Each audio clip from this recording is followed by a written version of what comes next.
Voilà un petit peu par exemple la page de cours qui est consacrée aux cours faits par les étudiants, donc elle ressemble à s'y méprendre à la page de cours que je fais moi-même, donc ils rentrent complètement dans le format, dans lequel ils présentent le cours, mais ils cherchent aussi des vidéos en amont, ils créent également les quiz pour leurs collègues, et enfin pour une majorité d'entre eux, même si je laisse ça optionnel, ils souhaitent présenter le cours en amphi, donc c'est un élément qu'ils aiment beaucoup et qui les motive pas mal.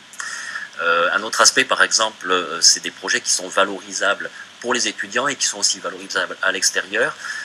Ça concerne par exemple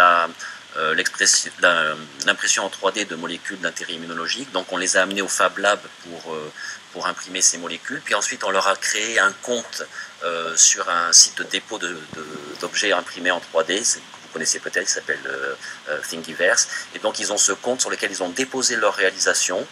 Et c'est un compte qui ensuite a été, vous pouvez le voir sur la colonne de droite ici, qui a été très consulté de l'extérieur. Beaucoup des ressources qu'on a assemblées ont été téléchargées, certainement par d'autres enseignants ou étudiants pour des travaux comparables.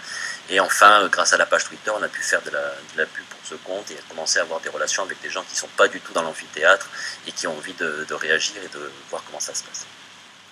La traduction de vidéos, je l'ai évoqué, c'est un projet collaboratif avec un enseignant d'immunologie de l'université de Valladolid qui a développé des ressources extrêmement bien faites, mais qui sont en espagnol. Et donc l'idée, ça a été d'amener les étudiants à un travail de traduction.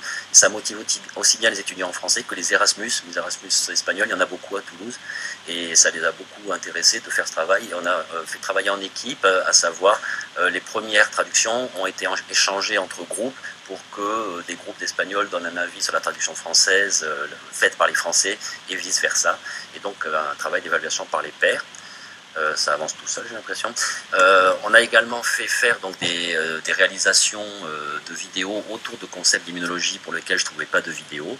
Et donc vous avez ici un exemple qui est aussi déposé bien sûr sur Moodle.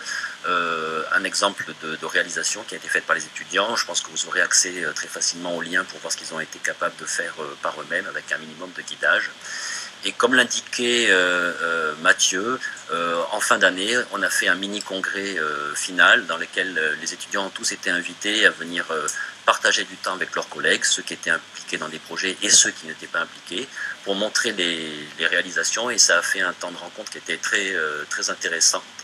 On a parlé de science et aussi autre chose que de science. Et je pense que pour les étudiants, c'est important d'avoir ce genre